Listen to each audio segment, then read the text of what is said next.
Good evening. My name is Eric Kirk. I'm with Chuck Rogers. This is Redwood Wonk. We're on Access Humboldt, Channel 12, as well as KZZH. And we're going to get right into it because we've got so much to discuss. We are less than 2 weeks away from the election.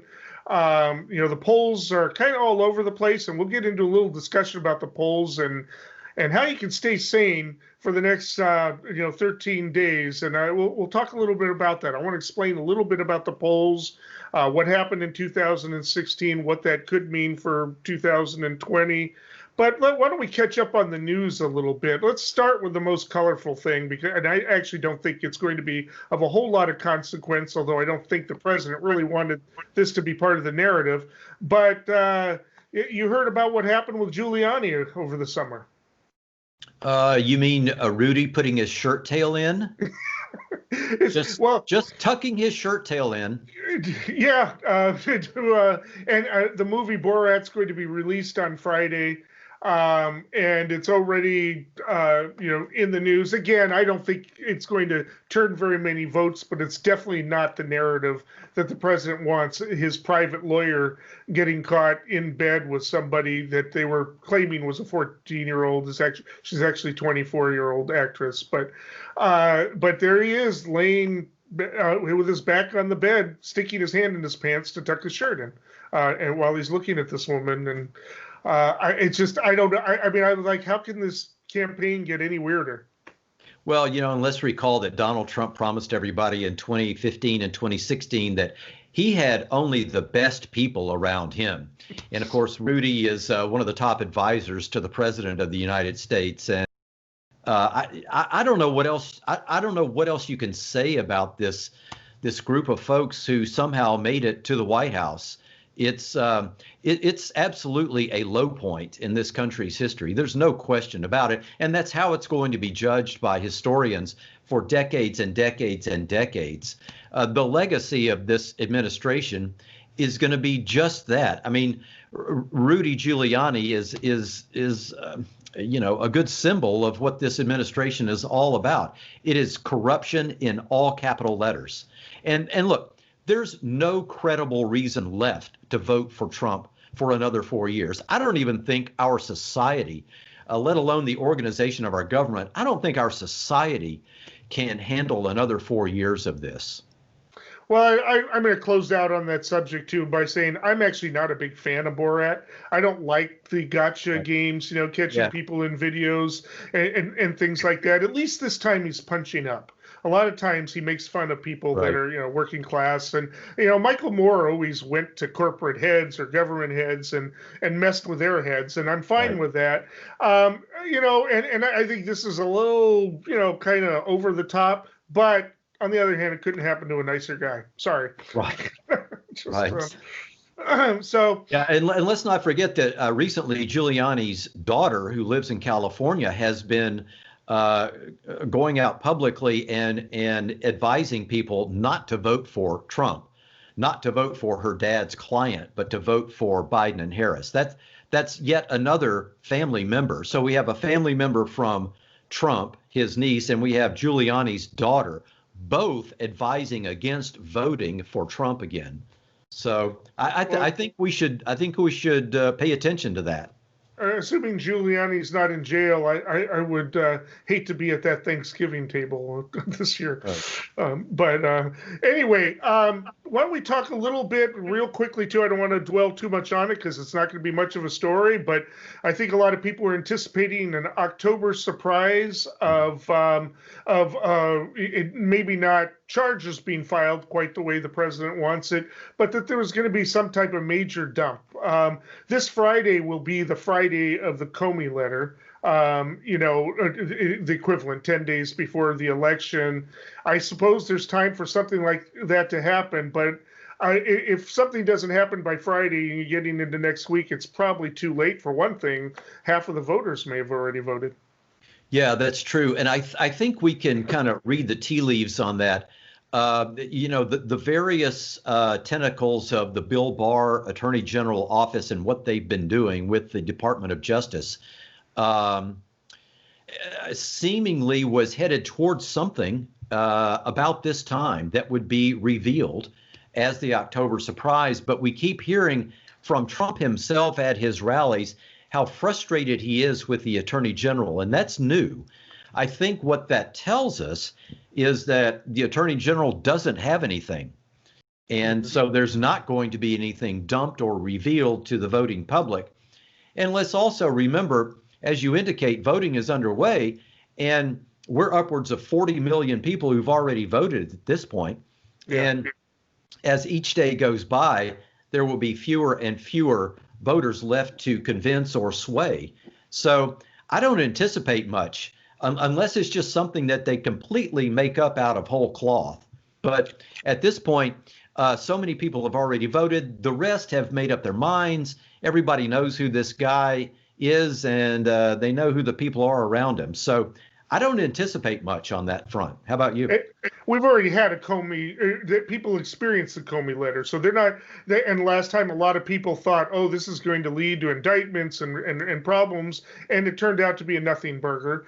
And and so I think they're already burned by that. So unless something really clear comes out, and probably not something about Hunter Biden, it would have to be something that Biden actually did at this point in time. I don't think attacking Hunter Biden, I mean, I get, and apparently Trump is planning to do that tomorrow night for the debate. We can talk a little bit about the debate. Apparently, there's going to be a mute button for the first 2 minutes of each segment, and that there could be interrupting after that. But apparently, the Trump people didn't want it, but then they didn't want the debate not to happen, because tomorrow night is really Trump's last chance to really kind of turn things around, and I think he wants to come across as being, competent on the issues, and maybe hope that Biden kind of trails off and looks a little confused. I don't know if that's what they're hoping. I don't know if he will go back to interrupting,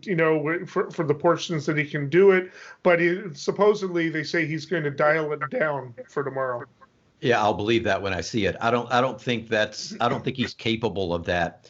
As far as the Hunter Biden thing that you were talking about there, interestingly enough, there have been more than several conservative columnists just this week who have been pleading in their columns that he lay off of Hunter Biden, making the point that, one, Hunter Biden's not on the ballot, and two, Donald Trump's kids have at least as many, if not more, legal problems potentially than Hunter Biden. They're begging him to calm down just for 2 weeks. But I don't think he's capable of that, especially in his rallies, because he feeds off of the energy in those rallies. As far as the debate goes, I'm glad that they do have the mute buttons. But my prediction on that is that that's not going to stop him. You'll hear him way off. It's going to sound like he's a long way away because he is muted. Right. But he'll be coming through Joe Biden's microphone and the moderator's microphone. So you will hear somebody ranting off on the side. That's going to be him. The mute button is not going to shut him up. It will mercifully help the rest of us who don't have to listen to that 4-year-old tantrum. But I think that you'll hear him speaking off microphone for sure. Well, my understanding is Biden today is practicing staying focused on the audience during that 2-minute period, not letting himself get distracted, because he will be heard over it. Even if he can't hear himself over it, he will be heard over it. Yeah. So one thing I do hope on that, first of all, I had said last week that I didn't want another debate. Now I kind of do want another debate, and I'll tell you why. I'm hoping that the moderator, Kristen Welker, who's a terrific reporter with MSNBC and highly regarded, I'm hoping that she's going to ask him a question about his Chinese bank accounts and the $17 million that somehow ended up in that account, 5 times more than had ever been in there over the last 5 years. And then he withdraws $15 million for himself. What was that about? And I'm hoping she's going to ask him to explain that, and see how he handles that. You're right. Biden supposedly has been practicing, and while he's been practicing just today, and we're recording this on Wednesday, President Obama was out talking in favor of the Biden-Harris ticket and really coming out strongly against Trump, and with specifics and receipts. And I thought that was very good. Yeah, no, Obama he's going to be active for the next week now. They sort of waited to bring him in. His surrogates, Biden surrogates have been all over the place. So Elizabeth Warren, Bernie Sanders, Yeah.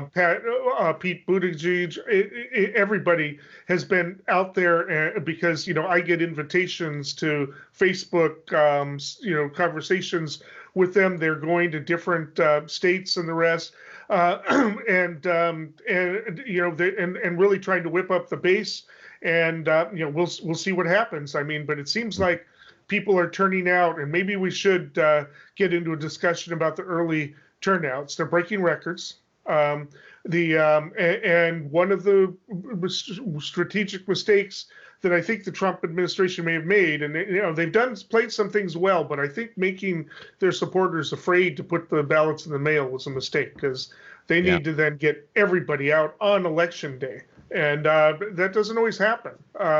For everybody. So because apparently this was as of the weekend, I don't know what the numbers are now, but as of that time when it was about 30 million people who had voted, or 28 million, I think, which was again 1/5 the total amount of voters of 2016. I believe it was 53% Democrat and 36% Republican voting in the states in which there is identified party identification of the voters. And a lot of the states just opened up this week. Wisconsin just opened up this week. Florida. And meanwhile, Texas is getting over 100,000 voters a day. Oh, pardon me. Harris County is getting over 100,000 voters a day early voting. Apparently that's like almost 5 million people in Harris County. They have one drop box, as we discussed last week. It's been stuffed every day. They, get complaints. They have to be out there constantly emptying it. And you have massive lines. You got people with their chairs and snacks and all their masks and everything waiting in line for hours, and they're willing to do it. And I think part of it is that, there's been such stories about suppression that this is their kind of FU in response to the suppression. They're going to get out there. And I want one last comment about it. Last night I heard somebody, a Democratic Party organizer in Milwaukee, talking about he went down to the lines. He was hoping to get people out. And he said the lines he saw haven't been that big since Obama '08. So, so that's a good sign because it was low Milwaukee turnout that really cost Clinton, Wisconsin in 2016. It's interesting that he said it was Obama '08 because that was the huge turnout. 12 was not as much. Obviously, right. Obama won re-election, but it's the '08 turnout that the Democrats have been looking for even in midterm elections. That '08 standard that what's called the Obama coalition set. That's the standard. So if we come anywhere near that, and it looks like we'll exceed that, then it should be good for Biden. Let's hope anyway. And I think what I saw just late last night, I saw a figure from a New York Times reporter who said that by sometime today we should cross the 40 million voter mark, which is just huge. And we still have 13 days to go. So the other thing about on November 3rd in-person voting, the Republicans are banking on that. That is their last hope, that there will be a huge Republican turnout on election day. Here's the red tide.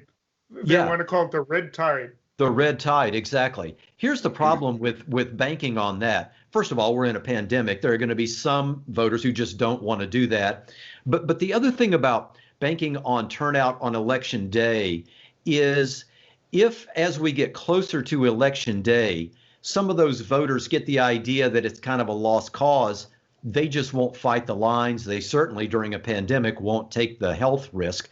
So I think it's, speaking of risk, I think it's a big risk on the part of the Republicans to be banking on high Republican turnout on election day.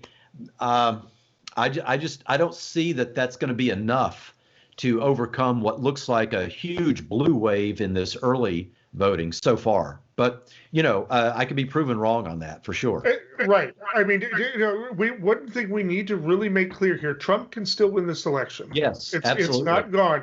As Nate Silver pointed out, when we say that there's an 87% chance of Biden winning, that means there's a 13% chance of Trump winning. That's a real chance. There you go. It's a real one. And there are some things of concern that have been discussed and that Republicans are talking up. One of the things is Trafalgar, which is a right-wing polling outfit that managed to get it kind of right in 2016. They were supposedly the only pollsters who predicted that Trump would win in Michigan and Pennsylvania. What they do is they try to identify in their statistics the shy voter, the shy Trump voter, the Trump voter that doesn't want to be thought of as being racist. And so when they're being asked, when they're talking to a pollster, they'll say they're voting for Biden. So what the Trafalgar will do is they'll ask, well, how do you think your neighbors are voting? And if they say, oh, all my neighbors are voting for Trump, I don't know if they'll count that person as a Trump voter, but they'll mathematically somehow account for it. And maybe there was something to that, and maybe there's something to that then. But one of the things that they did point out is they don't do any polling in the Sun Belt states where there are a lot of Latinos. The Latinos were undercounted in 2016, which is why Clinton won Nevada when she was actually down 2 points in Nevada. Why she did outperform the polls in Arizona, Texas. We've been through all that. And right now also what part of what happened in 2016 was suppressed turnout, as we've just discussed, and that doesn't appear to be happening. The other thing that the Republicans are saying is, well, these early Democrats coming out doesn't mean anything. You're basically just cannibalizing from what would have been on Election Day. Maybe that's true and maybe that's not, but man, you like to have the votes in the bank. It definitely means they've shown up. They can't be discouraged at this point. Once they've voted, they can't be discouraged by changes in polls, by an October surprise or not. They've already voted. So it's, those are things to address. But, there has been some movement in polls. The Investors Business daily poll, which is rated, I think, a B by 538, has shown movement from Biden to Trump in their polls from 6% down to 3%. They tend to be more conservative in their polls a little bit, but they're a good pollster, but they are an outlier. Now, they could be the only one right, like Trafalgar was 4 years ago, or sort of. They actually overestimated how much Trump would win in those states. But anyways, you've got an A+ rated pollsters that are saying it's 8, 9, even a couple of them saying it's 10 or 11 points in Biden's favor. And there's no way that Trump could overcome that kind of national in an electoral college, no matter how well they do. And the polls, ironically, the closest Rust Belt state they've had in any of the polls right now is Minnesota. They got a poll today that said that it's 5%, but there's other polls that are saying no, it's more than that. But it looks, it's 5 to 10 percentage point in all 4 of the Rust Belt states, and although Ohio has been moved back out into the Trump column on that winding road, 538 one, just barely. I mean, Biden is still competitive there, still competitive in Iowa. I want to talk a little bit about Texas before the show is over, because there's some interesting things happening there, and still even in Georgia, which is, they're rating as a toss-up, and ahead by an average of 2 to 4 points in Florida. These are all too close to call. North Carolina, similar votes, all too close to call, and so the Democrats are nervous. What if there is that shy Trump voter that just pushes it back down just a little bit in all those states? Yeah, well, I'm glad you asked. It's interesting that you mentioned that Trafalgar was talking about shy Trump voters, but they did not do a lot of polling in the Sun Belt. Here's what I think is interesting about that. Sometimes in the South, particularly the Southeast, and we have Georgia, North Carolina, and Southwest Texas tied right now. So we have those states plus Florida that could go either way. Sometimes in the South, you will find just the opposite of what Trafalgar is talking about, for sure. There could be people in Georgia, North Carolina, Florida, Texas, who are going to vote for Biden, but because of their social circles or their work culture, anybody they may know that they know to be a strong Trump voter, they may be telling those folks they're going to vote for Trump, but when they cast their ballot, it's for Biden. So there could be as many shy Biden voters in some of those toss-up states as shy Trump voters for the very same reasons, just in reverse. So, I don't buy that from Trafalgar saying, oh, that's going to tip it, because the same thing could be happening in reverse, and they're just not paying attention to that. I also just don't think the numbers are enough. I mean, it tipped about 2 points in Pennsylvania, 1 point in Michigan. That's all they needed. Right. I think he won in Michigan by 0.7. In Pennsylvania, similar type thing. Right. If you got leads of 7, 8 points, it's just there's not enough shy voters there, even if you got. And that's exactly what the statisticians who kind of took a look at 2016 and have been looking at it for all these years since have said that on the Democratic side, if Biden's lead in the polls is only 3% or so, that's dangerous. That can go either way.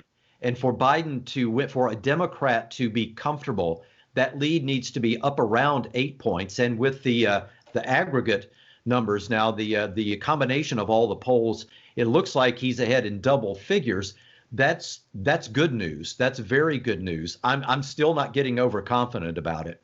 Yeah. But where Biden is right now should make people on the left, on the Democratic side, feel as good as possible right now. Yeah. Still encouraged.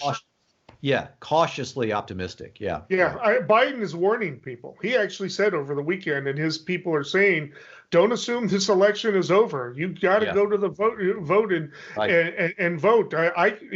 Trump could still win this. They've said that because they're worried about the danger of the polls. Everybody assuming it's over. Biden, one of the aides on one of the TV shows, said, "I'd much rather have polls that say we're 1 point behind. I wish we had them, so that it encouraged people to get out there. Not so far behind that people just give up." Like they did with Reagan and the rest, but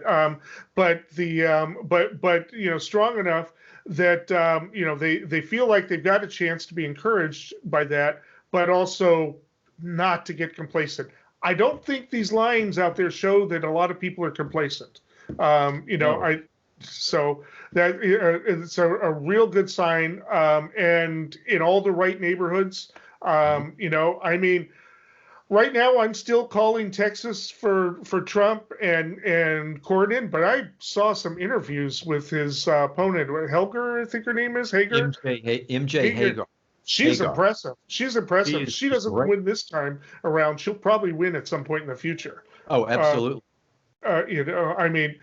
She is really effective. I'm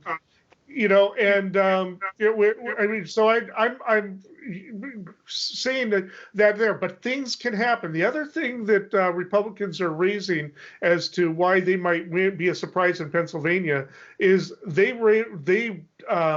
registered about 180,000 people to vote over the past month, and Democrats only registered 90. Now, 538 quickly said, well, yes, but there's even more independents being registered, and they will probably lean towards Biden. They tend to be younger, not want to be associated with the party because they're young and don't want to and just don't want to be part of that, all of that. But they'll tend to vote for Biden.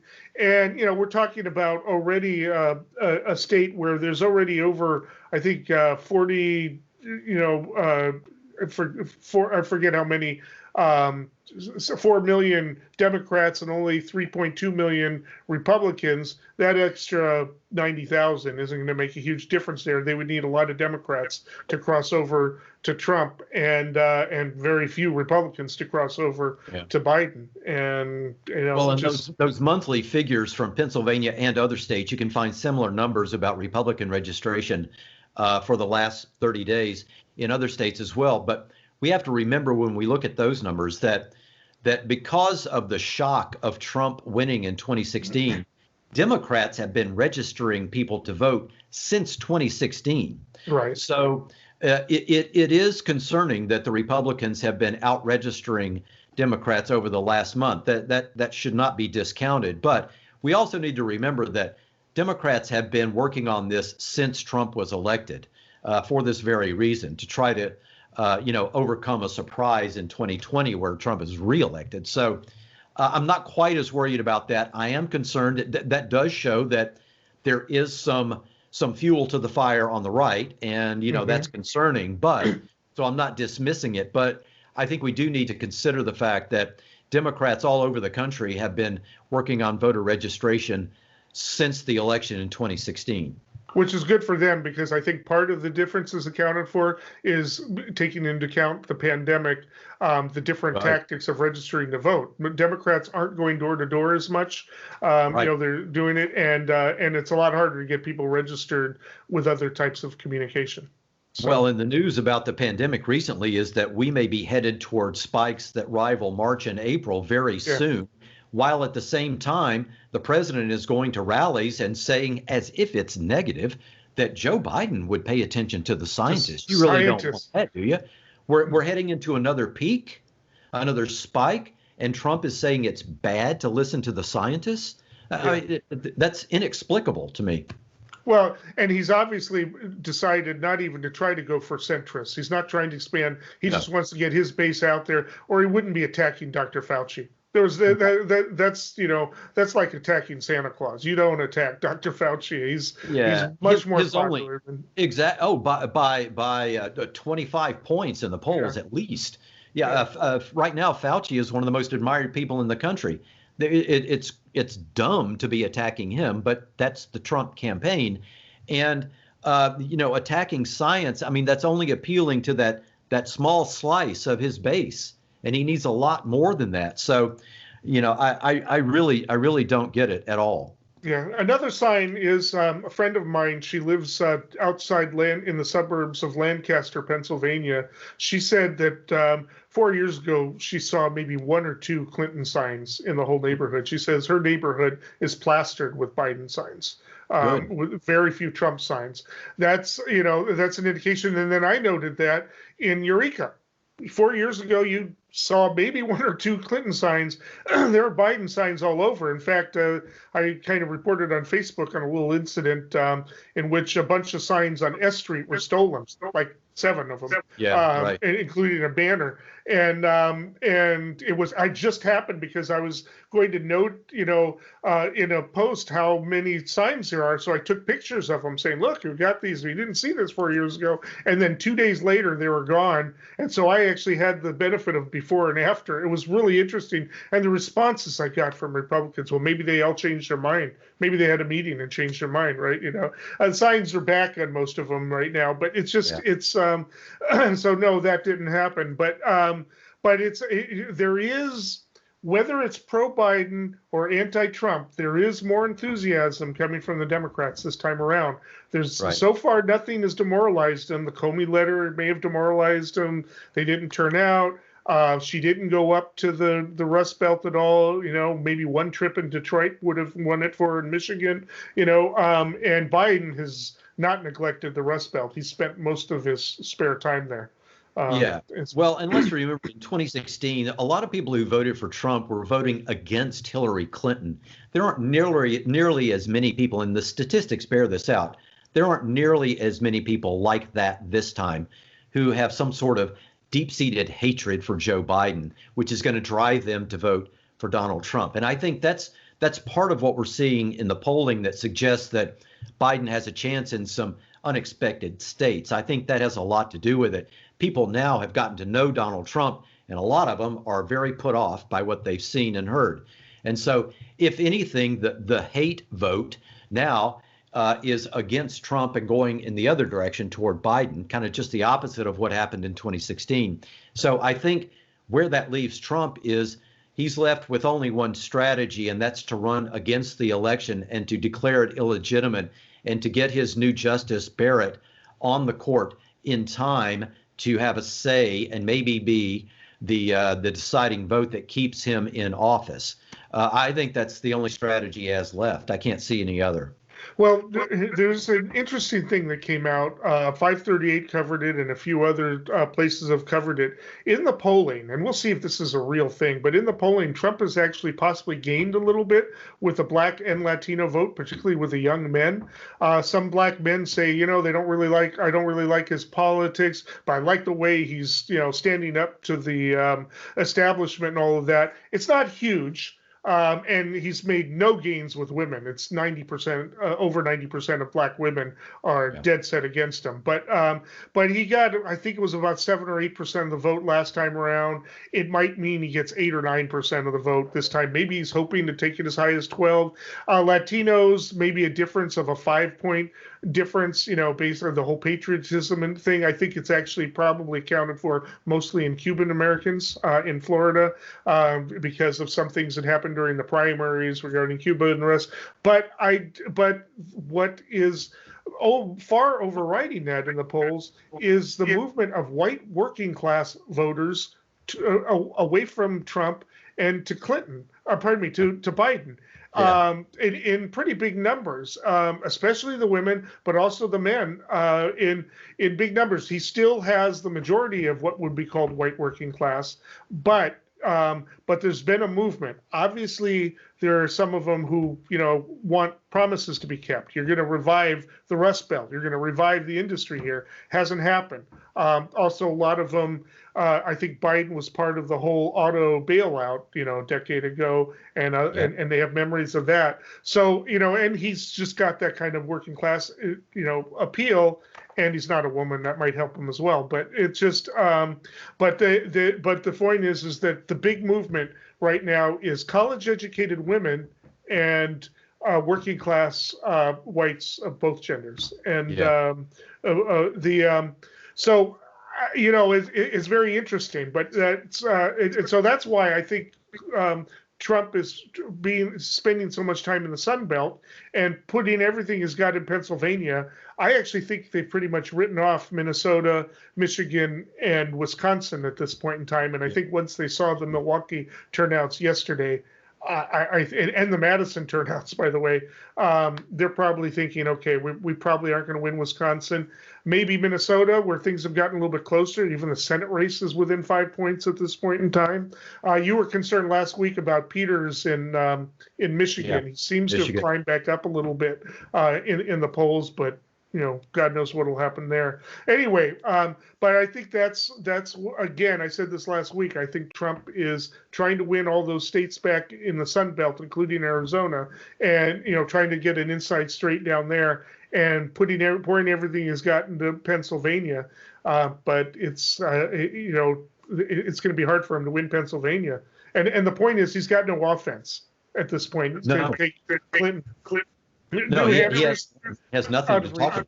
Yeah, New Hampshire's out of reach, and I think the polls today show kind of Nevada is out of reach. Who knows? Maybe he can do something there. Maybe he'll pour some stuff back into Minnesota, given the last couple of polls. But I'm wondering if those polls aren't outliers.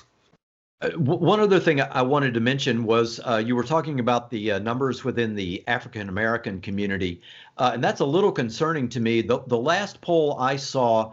And it hasn't been recent. It was at least a couple of weeks ago. And of course, in the political times in which we find ourselves, that's like a lifetime ago. But the last one I saw indicated that Biden was at about 91 or 92% approval within the African American community. And by approval, I mean people who are thinking they would vote for Biden. And only about 4% for Trump, which did leave, maybe 5, 6 or so percent somewhere in there. That was still up for grabs. And so maybe the poll that you're referencing there means that some of those undecided within the African American community are breaking for Trump. So that's a little concerning. But let's hope that Biden can stay above 90 within that constituency. I think that's where he needs to be, at least. Well, the elderly black vote is solid behind Biden. It's the younger black men, and something like 23% of them aren't necessarily going to vote for him, but said they kind of liked him because he's iconoclastic. right? Hmm. And these are probably people who don't watch politics the way a lot of other people do, or watching it all the time, so they haven't reached their saturation point with this guy, and so that probably counts for it. But whether or not it translates into actual votes, or it's just kind of a statistical noise, we won't know. Nate Silver and his people think that that there might be something real to it, but that it's going to be really small. Yeah. That I mean, so if Biden gets 88% of the vote, he's still going to need that. The elderly vote is going to be in some of the important places like North Carolina, and Florida, and the rest. So the younger vote, who knows where it is, and who these people are, and why there is. But we're talking not big numbers. We're not talking that the majority of people of color are going to go to Trump. Not even close. Not the majority of African Americans. Not the majority of Latinos. And it looks like the Asian vote is about 2/3, which is standard, going Democratic. So it's and the Native American vote is like the African American vote, about 9-1. So it's not. I think that they saw an opportunity and were trying to play on it, but who knows if they're buying into it, and in what numbers, and whether or not it's just statistical noise in a few polls. Hmm. Yeah. So we'll see. But the point is, there's been a sea change. Women, college-educated women, have completely abandoned Trump. They're running from him like crazy, and that's going to help them in the Philadelphia suburbs, which has been a topic of a lot of these discussions. And it's and it's not just about who he is; it's about the politics, about the policies. They are concerned. They are concerned that they're going to lose the right to choose with this new, Supreme Court. I mean, or at least in many states. So, Right. But the polls. My suggestion is if you're not professionals like us, right? Don't look at the polls. For the next 13 days, stay away from the polls. The polls mean different things. And there's a lot of art in the polls. It's not pure science, and they're probably going to be up and down because it's a volatile, unusual election where all the pollsters are trying to scramble to figure out who the most likely voters are in this one. We don't know because the turnouts are really high. It may not be that there's any difference between likely voters and registered voters statistically this time around. We don't know. So the only thing we can do is just, if you got family that you want to vote, however you decide they want to vote, just try to get them out to vote, and just keep doing that work, and let geeks like us look at the polls, because we're fascinated with it, and it tells us different things than it will tell. Don't try this at home. Well, and you would hope that some of the pollsters at this point are ferreting out people who have already voted, which is a huge, as we said at the beginning of the show, that's a huge part of the electorate at this point. So that's something else. They're only polling, they're not polling the whole electorate anymore, but not by a long shot. Right. And you're right. Trump is losing women in record numbers, and you have to think that he shoots himself in the foot so often with all of these different constituencies. I mean, just recently, as has been well publicized, the governor of Michigan, who is a female, Gretchen Whitmer, was not just threatened, but law enforcement uncovered a plot to kidnap her, put her on trial, and then execute her.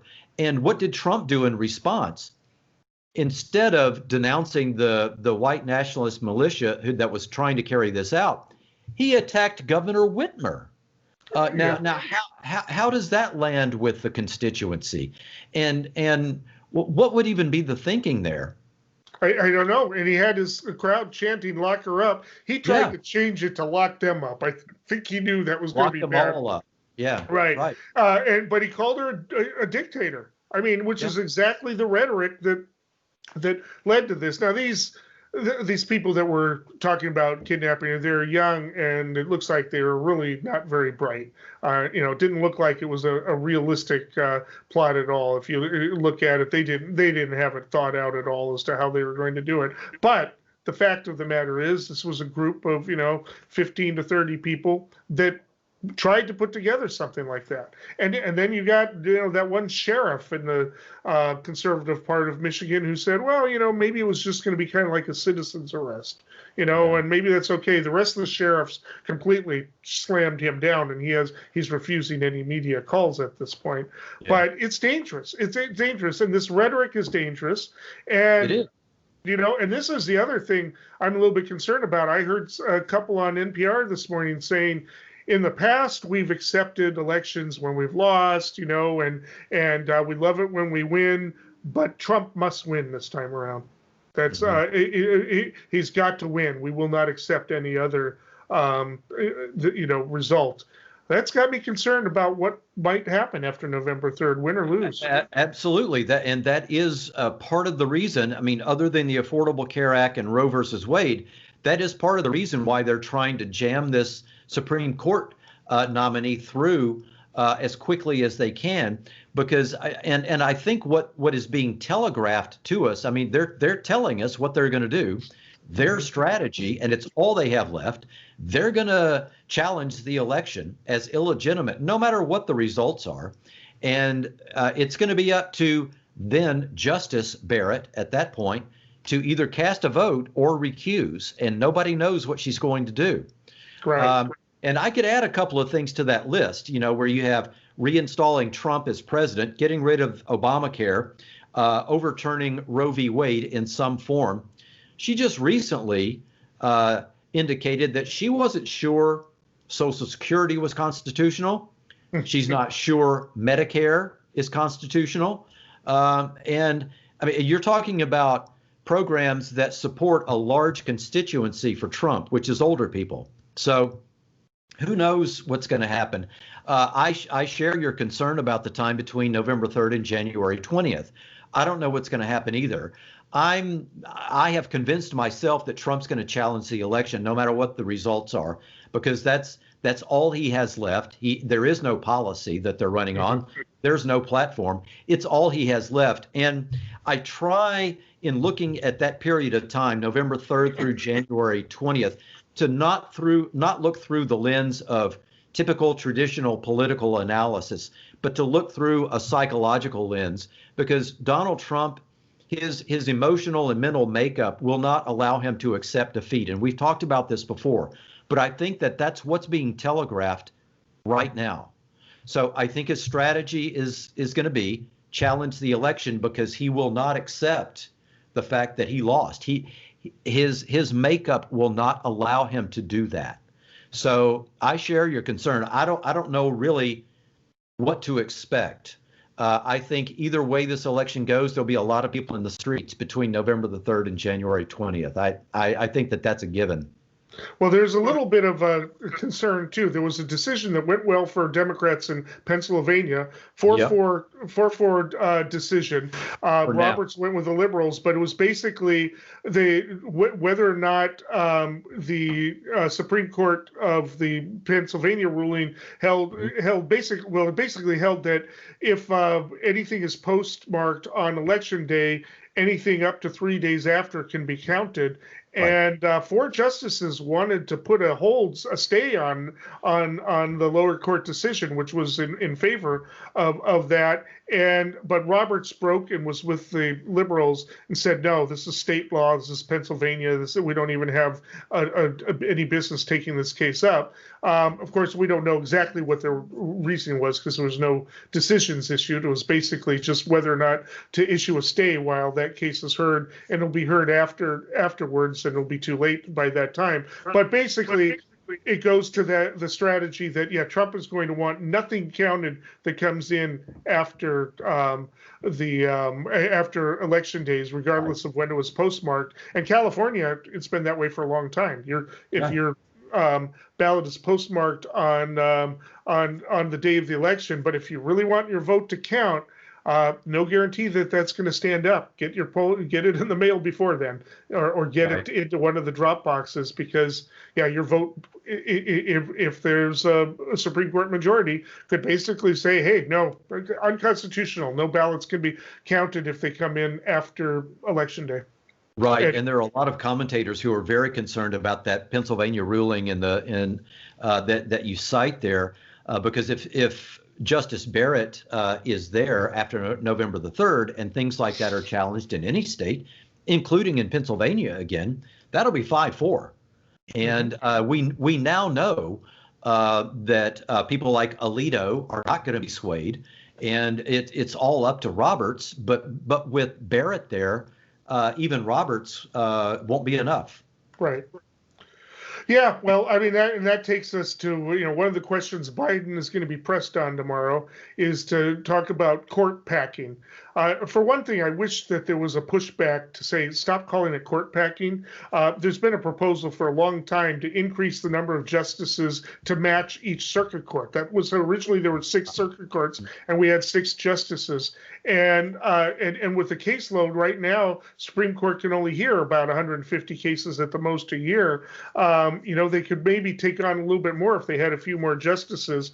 I do think there's going to be some discussion of that. Probably what Biden would do is say, okay, we're going to set it up this way, but I can't pick those justices that'll come in after, or at least the next term or whatever, if I'm reelected. But, in order to get it passed. But there needs to be serious talk about it. I hope that that Biden is ready to answer that question, because it's the one thing that he's been pushed on, that the media is kind of going to keep pushing him on till Election Day if he doesn't have some kind of answer to it. And I know it's one of those things that's too complicated for a soundbite. He's right that if he says he's for it, there'll be, the headlines will be, oh, he supports court packing. But but it is an important question, and he should at least have a discussion about it. Well, I'm glad you brought that up. Let me ask you, because that's your field. What is the discussion in the legal universe about this? I mean, there has to be a lot of discussion going on about it because it's such a big issue right now. What are a lot of attorneys that all over the country saying about that right now? Attorneys prior have been saying, yes, we need more justices. Conservative attorneys are saying, yeah, but not while Biden is president. They're saying, yeah, we do. And there seems to be consensus among attorneys that we need to increase the number of judges at all levels. The courts are just overwhelmed, especially the Ninth Circuit. Anyways, we are at 5 minutes towards the end. Why don't we talk predictions? Chuck, you got any predictions? Well, we've kind of already talked about them. My big prediction has to do with Amy Coney Barrett. First of all, I predict that the Democrats will probably boycott the committee vote on moving the nomination forward to the full Senate. I think the Democrats are not going to show up. I think there is talk that they will, in the seats in the committee room where the Democrats would be, there will be pictures of people who will lose their health care if she is confirmed. So that's one thing. 2, I do not think that she will recuse when the challenge from Trump about the election comes forward. And that's where we get into dangerous times. I just don't see her recusing. So those are my 2 predictions. The Democrats boycott the committee vote. Barrett gets confirmed and then does not recuse in the election challenge. All right. I've got a couple. One of them real quickly is I think that South Carolina, the Senate race is going to be really close. I'm not going to predict who's going to win because I think it's going to be really close. But I think Graham has had some serious missteps, and Harrison is really a good candidate. And I think the black vote there, even though they're only 28% of the voters, is really energized. They're the ones who basically gave Biden the win, and Clymer is convinced that Harrison is going to win. So that's one thing. The other is once the election happens, if Biden wins, there will be no stimulus package until January, because at that point it's going to be like the Obama years when they refused any stimulus after 2010. Once the Republicans took over, they made sure that any new spending had to be matched by spending cuts, which takes away the stimulus effect of any spending, because the whole point is to put more money into the economy. So he was not able to Keynesian spend out of that recession for the first time since World War II. He had he had to resort to monetarist stuff, and still he managed to pull us out of it. And then, of course, Trump got all kinds of Keynesian spending the minute he was in office, and the rest. The sabotage of the economy will start on November 4th. The Republicans will cynically refuse to pass or even consider any stimulus package bill, and the only way it'll happen next year is if the Democrats take the House, the Senate, and the presidency. Well, that's what, if we have like 30 seconds, that's exactly what I was going to follow up with you. What's your prediction about the Senate? Do the Democrats retake the Senate? I think more likely than not, but I think it's much less certain about it than I think that Biden is going to win, and infinitely less certain in the House. Yeah, I think they will, but I don't want to jinx it, so I didn't say that. All right. Okay. Well, thank you, Chuck, and thank you, Matt. Right, for engineering. And this has been Redwood Wonk. You can watch us on television on Wednesdays at 7:30 in the evening and Saturday at 8:30 in the evening, and you can hear us on the radio on Tuesdays and Thursdays at 7 o'clock on KZZH 96.7. And we have one more show before the election, and that will be an eternity from now in terms of events. But we'll talk about it. We'll pull the maps out and try to see what's happening with the Senate and the presidency at that time. Thanks again. We'll see you next week.